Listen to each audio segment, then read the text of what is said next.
come here, if you like, as a unified team. We call ourselves Team South Africa. If you go around the precinct of Davos, you'll find people like us wearing these scarves. It's become a distinctive identification item for people from South Africa. They come from both the private sector, trade union movement, government, as well as organs of civil society. And over the past few years, we've come as that type of team. And we are very fortunate to have a number of South Africans who come along with us as government to come and present the South African case here. And although we represent different constituencies, we have a common interest in the development of our country and the promotion of the inclusive growth path that we have embarked upon. So we therefore come here to Davos with one single message as South Africans. And this year the message is simple and straightforward, is that South Africa is on a path of growth as well as renewal. Almost after a decade of economic stagnation, and may I add, political paralysis, we can say without any shadow of doubt or hesitation that we have begun to turn things around for our people and for our country. We've entered what we call a period of hope and renewal, and over the last year we've taken a number of decisive steps to correct the weaknesses of the past few years, the mistakes of the past few years, and with that we've put the country back on the path of progress that we had embarked upon after 1994 when South Africa became a democratic country under the leadership of Nelson Mandela. We have placed the task of inclusive growth and job creation at the center of our national agenda. Around a third of working-age South Africans right now are unemployed, and this is a matter of great concern to us as South Africans. Poverty in South Africa is widespread, and levels of inequality are sadly amongst the highest in the world.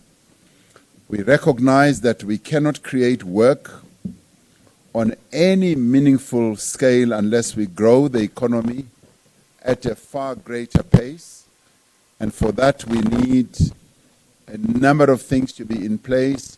But one of those key issues is that we need more investment, particularly in the productive sectors of our economy, as well as infrastructure.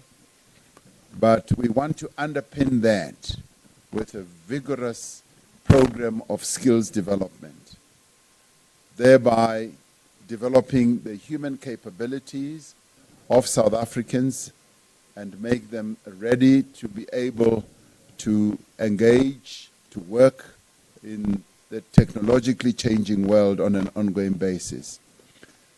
Last year, on the investment side, we launched an ambitious drive to raise $100 billion over the next 5 years. We held an investment conference last year, and we were able to mobilize from both local and international business $20 billion of investment in new projects, as well as to increase the capacity of the existing company programs or projects. Now, according to a recent report, which I've had sight of UNTAG, which was released on Monday, direct foreign investment into South Africa has increased by more than 440% between 2017 and 2018, and has risen from $1.3 billion to $7.1 billion. That is a huge increase, for which we are grateful. But it follows in the wake of the changes, that we are effecting in our country and the reforms that we have embarked on. We aim to sustain and further increase this growth in investment. Having raised $20 billion, this year we're going to hold another investment conference where we intend to raise more, and we want to hasten the pace of investments from both local investors as well as offshore investors. We are dedicating effort and resources to investment promotion and facilitation, and we have done so to facilitate investment by appointing 4 prominent investment envoys, and some of them are here with us at Davos to continue helping our country, the government, to mobilize investments. And we're quite happy that some of you can meet them if you so wish. They've also been engaging investors on the concerns that investors have raised. And let's admit it, a number of investors have raised some concerns, but they've also raised their expectations, and which are being addressed in a number of ways. And one of those is how best we can make South Africa much more conducive for investment. The engagement that our investment envoys have been having with various investors has been very positive, which proves the point that having appointed them, they are able almost independently to engage with investors and give them the necessary assurances and also address their concerns. Over the last year, we have undertaken measures to ensure greater policy certainty, but as well as consistency, including economic reforms in sectors that have great potential for growth. For example, the mining industry, which still remains a very key and important industry in our country.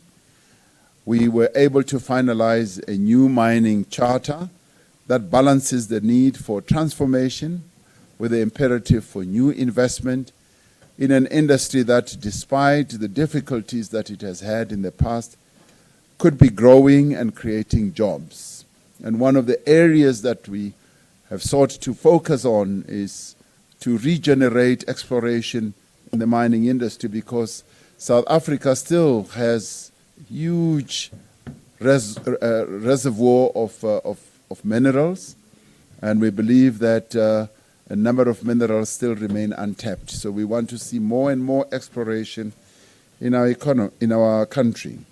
In the telecoms sector, we have set in motion the process to allocate high-demand radio spectrum to accelerate broadband access and promote competition in that sector.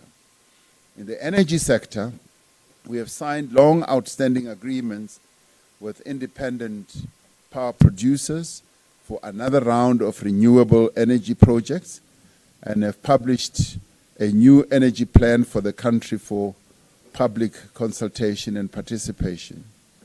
In tourism, we are reforming our visa regime, or regulations if you like, to encourage more visitors, as well as making it easier for investors and business people to visit South Africa.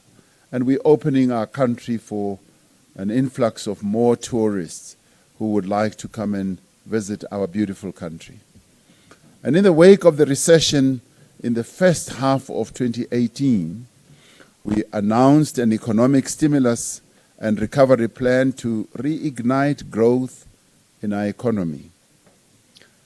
It included a reprioritization of public spending towards sectors that we had identified, such as agriculture and small business development, which have great potential to make an immediate impact on a long-term basis. We also announced the establishment of an infrastructure fund that would consolidate all public spending on infrastructure and leverage further funding from the private sector and developmental finance institutions. The fund will also harness private sector expertise to bolster the infrastructure management capacity that we have in the state.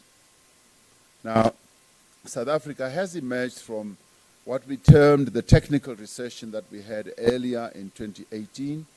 And although growth forecasts are a bit subdued, we are determined to unlock the many opportunities that exist in our economy. Another critical undertaking that we have embarked upon is the restoration of the rule of law and the integrity and credibility of our public institutions. The commission that we set up, which we call the State Capture Commission, which is headed by the Deputy Chief Justice, has begun its work in earnest to uncover evidence of the capture of several state institutions and processes by the private interests. This state capture has damaged several critical institutions in our country, damaged confidence in our economy, and resulted in the theft of quite a lot of money from the people of South Africa. Now, the Commission itself has been hearing evidence of corruption on a scale far greater than many people had ever expected. But the positive thing is that while the truth is come out, it is adding to our resolve as a country and as a government, and indeed as a people, to fight corruption, to bring it to an end, and to make sure that those who've been complicit in acts of corruption are brought to book. And that gives us a very firm platform to start afresh, to start anew, to cleanse our institutions and reposition them so that they can serve the interests of South Africa. As part of our drive to end corruption and to improve the safety of all South Africans, we have taken steps to strengthen the prosecuting authority. We've taken steps to strengthen the South African Police Service and a number of other agencies that deal with acts of people who do a lot of funny acts that lead to corruption or breaking the law. And through this, we are seeking to reconfirm that South Africa is a place where rule of law should be the order of the day. We've also addressed challenges that our revenue service has faced, our tax collection agency, and that too is being put on its proper path once again. We've also taken measures to stabilize several state-owned enterprises that were weakened by state capture. We've replaced boards, executive management, and we're putting them on a path of good governance and good financial management as well. And we are currently developing a response to the financial operation of also our country's electricity utility, which is Eskom. In the next few weeks, we will be announcing a set of measures to stabilize as well as to improve the company's financial position and ensure uninterrupted energy supply to the country. We are tackling all these contentious issues, and one of those that we are tackling obviously is land reform, which has generated a great deal of interest globally and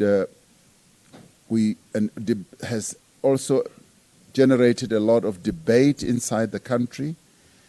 And the debate has been very healthy and vibrant and informative, and it has engaged South Africans in dialogue as never before. And that is one of the things that we are grateful for about our democracy. We're dealing with this issue in a manner that takes the interests of all into account, fully in line with the prescripts of the rule of law, as well as our constitution. We're taking a comprehensive approach that seeks to ensure that there is redress about the historical injustice that was done to our people, but also see this as an opportunity for greater agricultural reform or land reform that should happen in our country, so as to ensure that there is improved food security, there is empowerment, job creation, and poverty alleviation. the progress we have achieved over the last year and the successes we need to register in the months and years ahead ultimately depends on our ability to revitalize and strengthen the social compact between the government, labor, business, and community organizations in our country, because we've pivoted everything around collaboration amongst all these key role players, because it is only when all these key role players work together that we will be able to deliver what the people of South Africa really want. This is well within our means. Partnership and dialogue are integral to the South African DNA in more ways than one. Now, as Team South Africa, we call on all our people and all our friends across the globe to join us as we have embarked on this very meaningful journey of repositioning our country, renewing our country, and revitalizing South Africa, and reforming many aspects of the economic life of our country. And I can say without any doubt that South Africa is on a great path of renewal, and growth of our economy is within hand. And we expect that with all the measures that we are taking, attracting investments, the reforms that we've put in place, we are repositioning South Africa as to be able to benefit from the growth that lies ahead. Thank you very much. Thank you very much, Your Excellency, Mr. President. We'll take 2 rounds of questions. I'll take 3 questions per round. If I could see any hands, so I note you, so you'll be in front. Ma'am will follow. And then I've got the gentleman at the back there. We'll take those 3 first. And those who ask nice and difficult questions will have the benefit of the various ministers sitting here to answer them. So ask difficult questions and they will answer. Keith Bradshaw, New York Times. Is it a tougher environment already to get more investment this year when you see rising interest rates, when you see the European economy slowing down, the Chinese economy slowing down? Is it becoming a tougher environment for emerging markets like South Africa as the world seems to be slowing down economically? Thank you.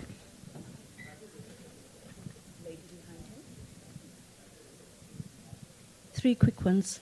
Mr. President, where is the Minister of Finance? Secondly, can you explain what innovations we are making to our education system to help us to meet the challenges of the 4th Industrial Revolution?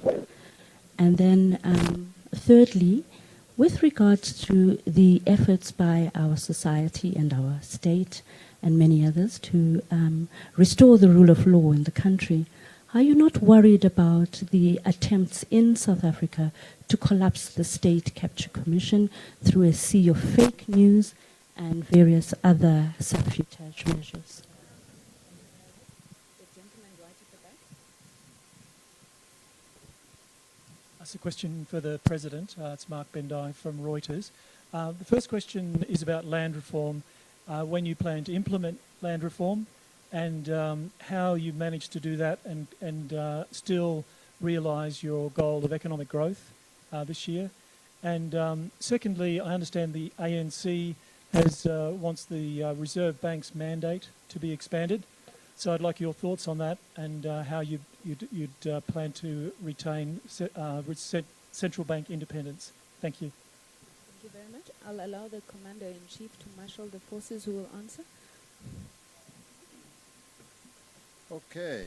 All right.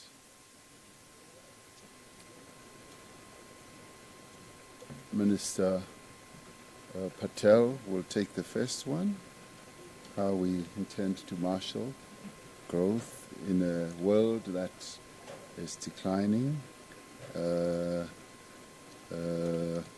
Minister Khatebe will take the one on the collapse of the commission, the rule of yes.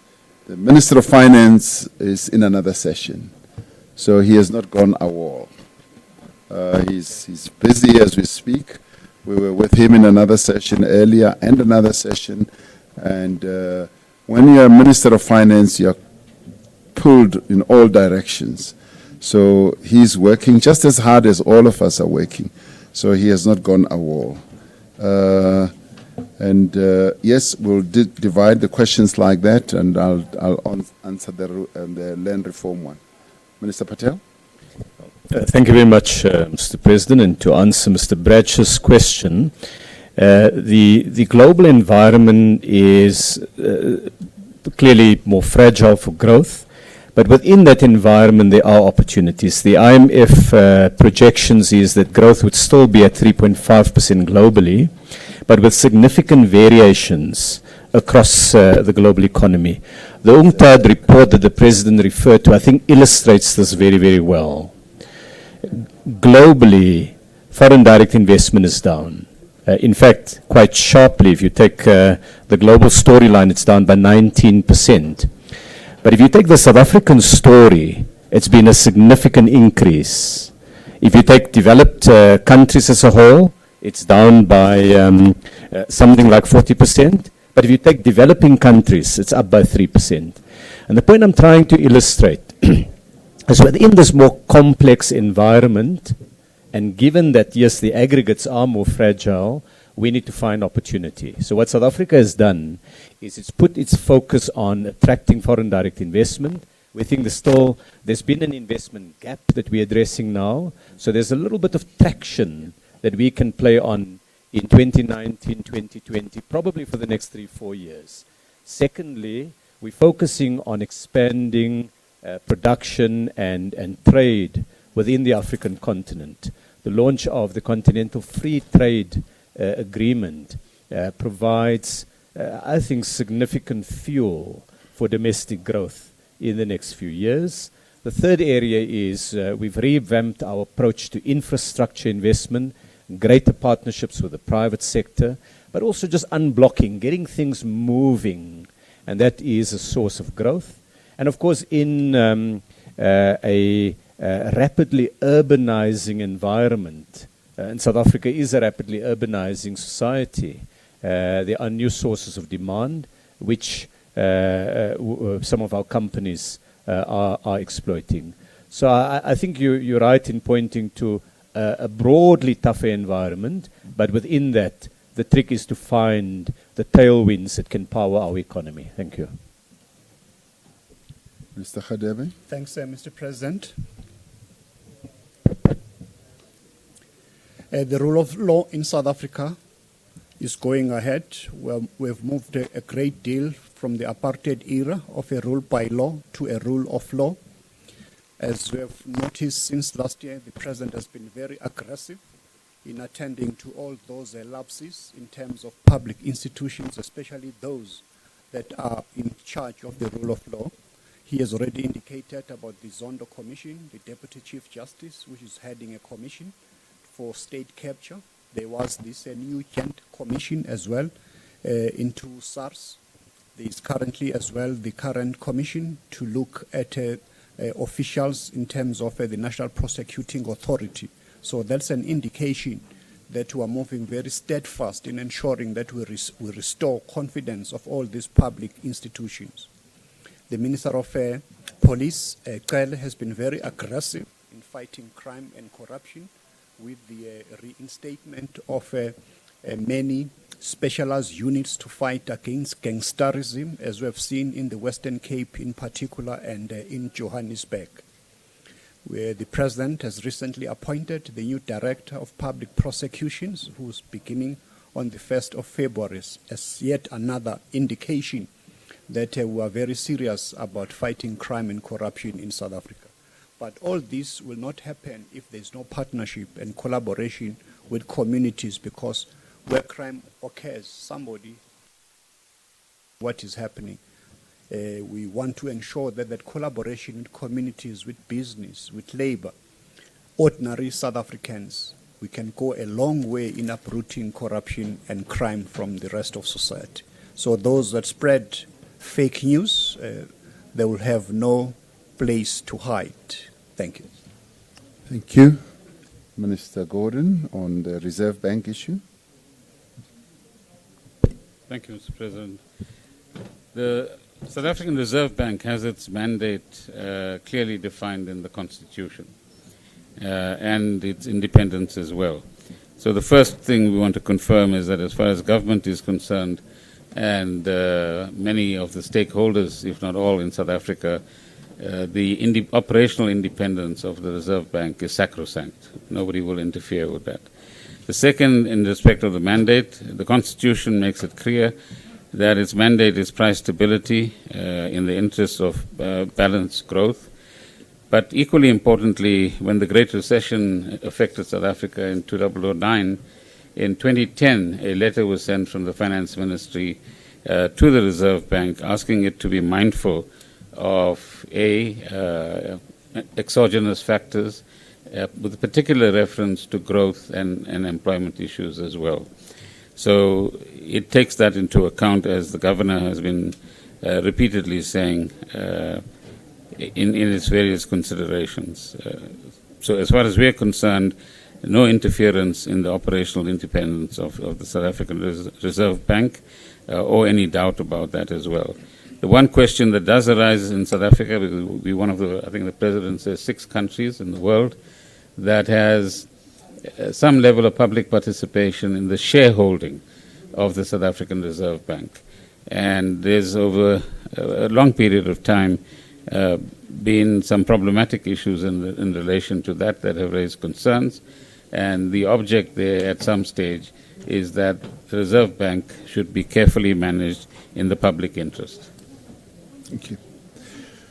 Okay, let me just add 1 or 2 paragraphs on some of the issues my colleagues have touched on, and then I'll deal with the land issue. With regards to just prospects for growth, in the light of subdued growth globally, Goldman Sachs, I think it was last year, suggested that South Africa was a hot stock in one of its reports. And they did that after a good analysis of, obviously, global situation and also our positioning in Africa. Now, our positioning on the African continent is a rather important and a special one. We see ourselves as the gateway into Africa. And Africa is the next best growth story in the world. And in fact, some 6 or 8 or 7 fastest growing economies have been in on the African continent in the past year. And we think that will continue to be so, despite the fact that growth levels in other parts of the world are a bit subdued. You may argue that because Africa is starting from a low base, but it is pumping ahead and improving the lives of many of its citizens. And South Africa is well positioned as the gateway into Africa. And we see the opportunity of the Free Africa Trade Area as a great opportunity for South African firms. We continue to be the most industrialized country on the African continent with a better and greater manufacturing capacity. And we are focusing on revitalizing our manufacturing processes and industrializing. And the market that we are beginning to focus more and more on is the African market. And so we are well positioned to have the endowments, yes, emanating from our past of being more industrialized than many others, to have a very strong energy resource of about 47 megawatts of power. And we are dealing with the challenges that we have, and fairly well-skilled staff, which is able to drive the manufacturing process, although we need to improve our skill base.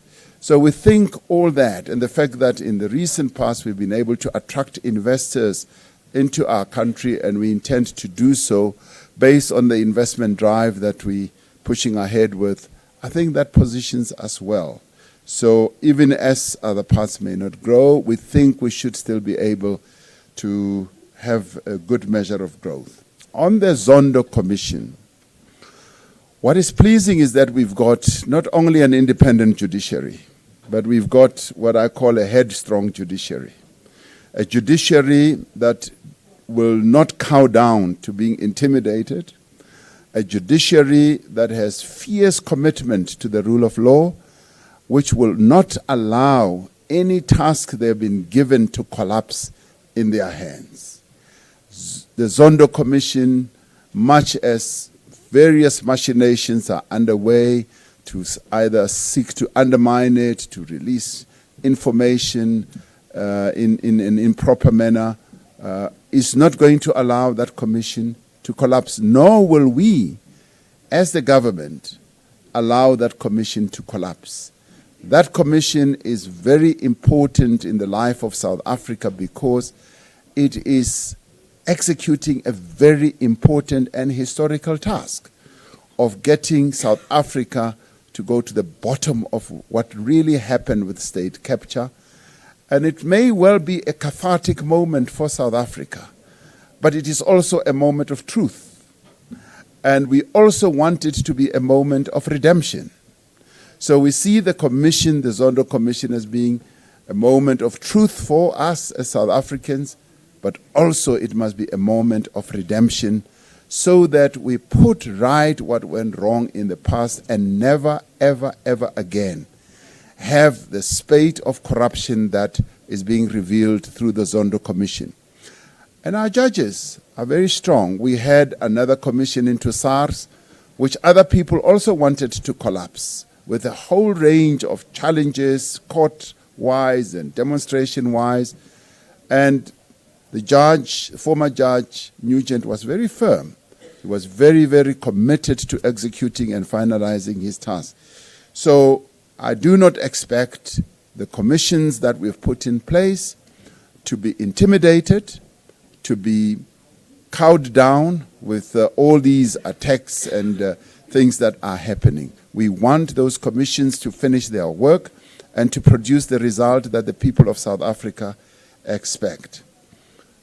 On the issue of the Reserve Bank, Minister Gordon has stated it out, and I think it's important to separate the issues. The issue of the ownership of the central bank and the issue of its independence, and he has dealt with both. Now, many central banks in the world are owned by the government. They're owned by the state. And only a few central banks still remain under private ownership of some sorts. The Central Bank of the UK was privatized, was, if you like, taken into public ownership in 1946. And they went through a process of getting to that. Now, the governing party has taken a resolution that the central bank should come under public ownership. That is a separate matter. It's being processed. The issue of the independence of the bank, as Minister Gordon said, is an important one, and we ascribe a great deal of importance to the standing and the independence of the bank, and we do not seek to interfere with its independence. The constitution of our country is very clear on how independent the bank should be, and we respect that. But we also respect the fact that as the central bank gets on with its task on monetary policy, it has to do so in consultation and discussion with the Minister of Finance. And that relationship is a well-balanced relationship that continues and has never sought to interfere with the independence of the bank. And that is how we are committed to moving forward with this. The land issue, as I was saying, we've gone through what I really see as a most wonderful debate through the length and the breadth of our country and our people, and pay tribute to them. Participated in these discussions with a great deal of enthusiasm, and they came up with a number of wonderful examples, proposals rather. Now the matter is in the hands of our parliament now. Parliament is going to consider and has considered the report that has come from the consultation process. And the one issue is the amendment of Section 25 of the Constitution. And we've been very clear that the issue of land in South Africa is going to be handled in accordance with the rule of law, as I said earlier, in accordance with our Constitution, And if we do, and when we do get to looking at amending our constitution, it is going to be done within the framework of the existing constitution. And if anything, it will also be seeking to clarify what our constitution already embeds, what already exists in our constitution. Now, as adjacent to this process, we also going to look at the expropriation of land bill, a general law which the constitution says that we should pass, a law which will govern how land will be expropriated, and that law is going to be debated in our parliament. As it is currently drafted, it identifies a number of portions and parcels of land that should be looked at when it comes to expropriation.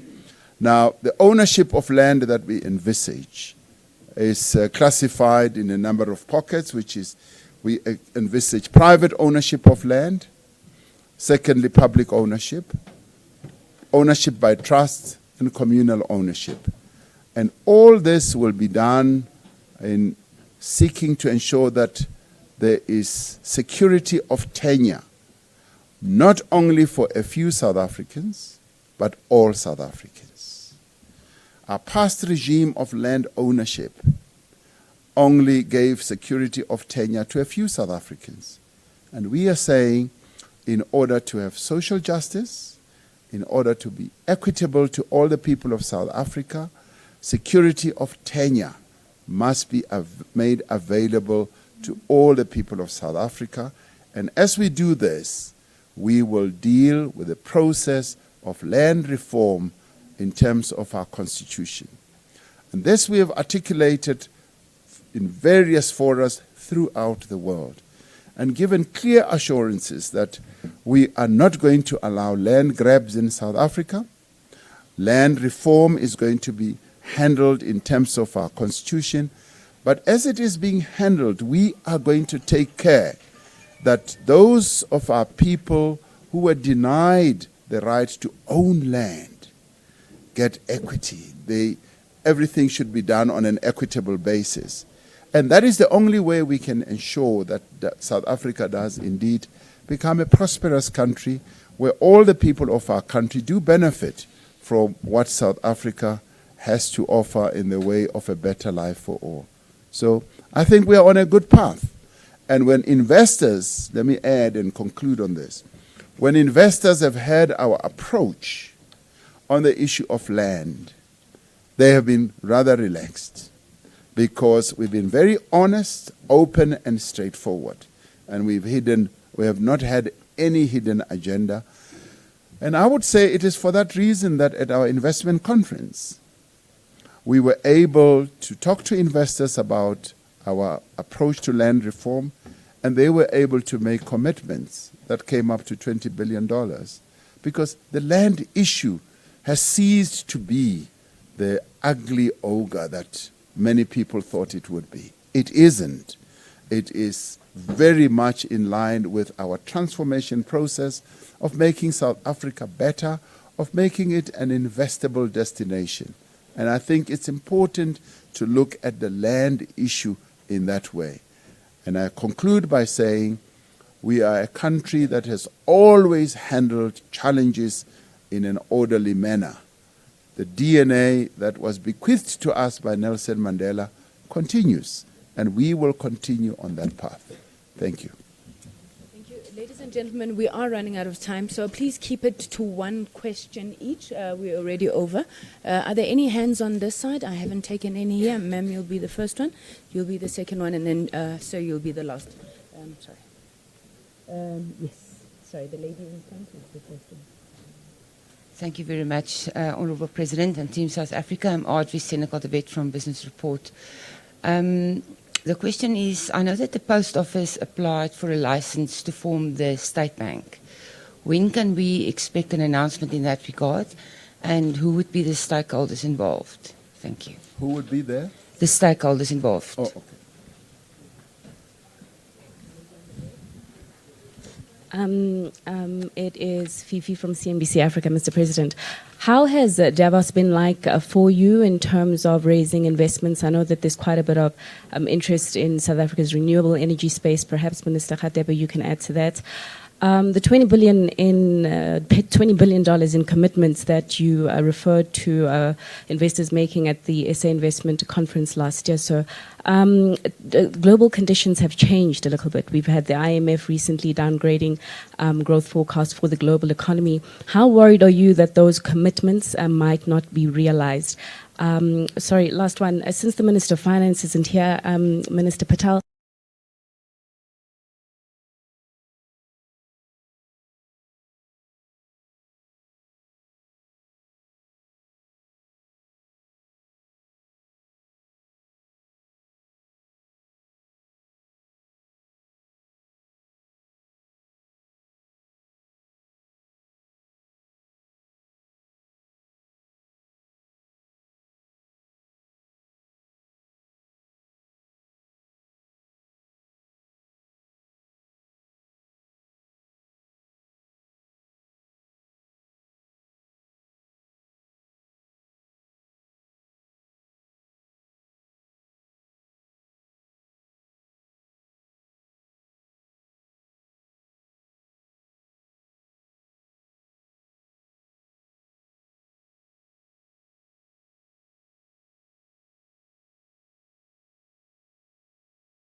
Sisulu will answer the DRC one. And Minister Patel, you've already said that he should answer another one, also the FDI one, because he was also deeply involved in the organizing of the conference. Yeah, maybe let's handle it like that, and I'll do some infills if necessary. And yeah, Davos investment climate as well. Thank you. Thank you, Mr. President. I'll talk briefly about the regulatory part, but I'm sure the Minister of Communication might want to add, with your consent, Mr. President, on the state bank issue. It's basically the post bank that we are talking about. And essentially the post bank will be like any other financial institution that if they want to convert into a bank, will have to go through the regulatory hoops that the South African Reserve Bank has through its banking regulator. So it's made its application, and this is normally phased in a number of different steps that each institution needs to take. And as they meet the criteria of each stage, they progress to the next stage. So it's in the process of let's call it certification through the regulatory process. But, Mr. President, if the Minister of Communication wishes to add, she may do so. Yeah. Okay. Mr. Patel? Thank you, Mr. President. Maybe before you do, Minister Khatebe has to go to another session on renewable energy. He'll very briefly deal with the renewable energy issue, which I think was raised, and thereafter Minister Patel can answer. And where Minister Ndabeni Abrams needs to add on the post bank, she will do so.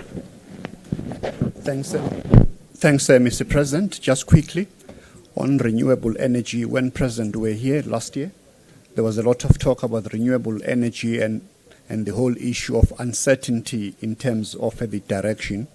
We are happy to say that 1 year later, as the President has highlighted, we signed 27 IPP agreements on the 7th of April 2018, which brought about $4.9 billion US of investment into the South African economy, which is equivalent to 56 billion rand in South African rands.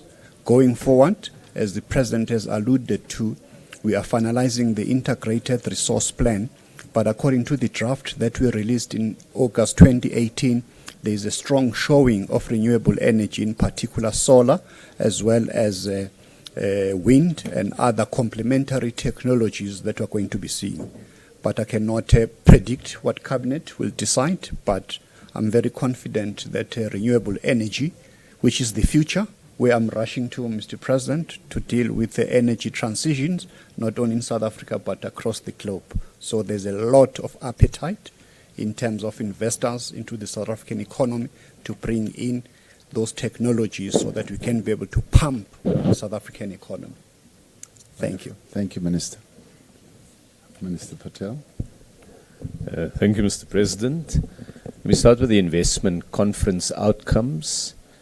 The companies, there were about 31 significant pledges made during the conference to commit to either expansion of existing operations, some greenfields investment, one major global development finance institution also made a commitment, a significant commitment. And all of these were really based on commercial rationale. It made sense for these companies to make these commitments in the light of the policy announcements by government and the greater focus on implementation that the President had outlined in the State of the Nation speech in February last year. So our job really is to hold investor hands, to make sure that where there are challenges or blockages that we address those, and to monitor it and to see what we can do to be supportive while we prepare for the second phase, which the President spoke about, and that is to get the next set of investment commitments. I think the UNCTAD report that was released is in a sense good news for us because it's picked up on that storyline and it's indicating that the numbers show that the investment is beginning to come through the economy in 2018. Turning next to the question on the investment colloquium, our focus over the last number of months has been on effective implementation. Not lots of new ideas, not lots of new plans, but basically buckling down to getting things done. And from time to time we talk to people, we share what we're doing, we get their views. The colloquium that was referred to was the second that has been held. We held one in December, we held one in January. We're asking people in South Africa and abroad, how are we doing? What are your thoughts on growth? What are your thoughts on jobs? And the advice, the opinions, the suggestions, all of these, of course, enrich our implementation program. So these are valuable lessons. It's always good to see what the rest of the world is doing and to tweak where we need to. But I think our focus now is really on getting implementation of the many commitments we've made over the last number of years. Thank you very much. Thank you. The issue of Minister Ndabeni-Abrahams, you want to say something on Postbank? Yes, Mr. President. Thank you, Mr. President. Just to add to what Minister Gordhan has spoken about in terms of the regulations, one of the things that we discovered as we applied for the license was the fact that the Banks Act does not allow the state-owned companies to own banks, which therefore meant that we need to go and amend the Banks Act, and that's a process that can only be done by Treasury, and we believe it's in the process right now. They had assured us that before elections, Parliament would have passed the amendments. So that's where we are. Thank you. Just Mr. President, before I put it back to you, there was a question on what are the innovations that we're bringing in terms of making sure that we transform education. You will remember that after the announcement of the matric results, the President, again, together with the Minister of Basic Education, they did talk about the digitalization of the education services, which is something that is done between DBE and private sector, including the operators that we are working with. In the next coming weeks, we'll be making concrete plans or announcements in terms of saying these are the provinces that we're going to, and this is how we're going to roll out the program. Thank you so much. Good. Minister Motsoaledi wants to add a word on something. Minister Motsoaledi. Thank you, President. No, I'm just noticing that nobody's asking me any question. Because, give us a chance. No, even at home it happened. Silently they're asking. He feels left out. Yes, they're asking, what does a Minister of Health has to do with economy? And the world has been asking that wrong question for a long time. The fact remains that there is no economic growth anywhere in the world without a good healthcare system. It will never happen. And that has been proven in West Africa through Ebola, when the economy of Sierra Leone was growing at 14%. It took 9 months of a virus of Ebola, which could not be handled, to put it into negative economy. So we've been invited to Davos, President, for the first time in 40 years, since 2015. After that, now, as you talk about investment, remember that there's also a lot of investment in health. Right now, the world is moving towards universal health coverage, as you know. There's going to be a high-level meeting in New York. What does it imply? We are giving access to fewer people in the world, access to health, to fewer and fewer people in the world. Now, if you are going to invest, to give access to lots of people, then it means there must be a lot of investment. Thank you. Thank you. The issue of the DRC, you've asked, sir, from Japan. You are most interested in that because it's quite involved, and it's not only the DRC. There's an ancillary question that people, as I arrived in Switzerland, have asked, Zimbabwe and all that. We're going to have another mini engagement after this on just South Africa's take on foreign issues, and Minister Sisulu will be dealing with precisely that point. So that one will be dealt with. I'm sure you will be interested to be part of that. And more directly, as I think we are about to conclude, to address the question of how have we found Davos? Davos has been most welcoming to South Africa. Davos has been a place where we've been engaging in the most, if you like, profitable manner. I have had a number of bilaterals with both various governments as well as companies, and a number of companies that made commitments at our investment conference are also here. And one, they have reiterated those commitments, and two of them have said, Mr. President, actually we miscounted. We want to go way beyond what we had committed at the conference. So we are engaging at a very, very strategic level with a number of people, companies that attended the conference, and Davos is really the oasis where everybody comes, and this is where we also engage to foster and to advance our investment project. And we are engaging with many, many companies that want to invest. So much as the globe is going through a bit of a downturn, we are finding Davos to be a place where we are catching a lot of fish. I'm a fisherman myself, and it is when they say that the fish are not biting, that one uses one's wonderful fishing skill to catch fish, and we are bringing home a full basket of fish that we will have caught here in Davos. Thank you very much. Thank you. Ladies and gentlemen, thank you very much for making the time. Let me thank the President and the Ministers present. We do apologize for having gone over our time. Thank you so much. For the international relations session, we're struggling with a room. If push comes to shove, we'll probably even stand outside. But the Team South Africa team will guide you shortly. Thank you.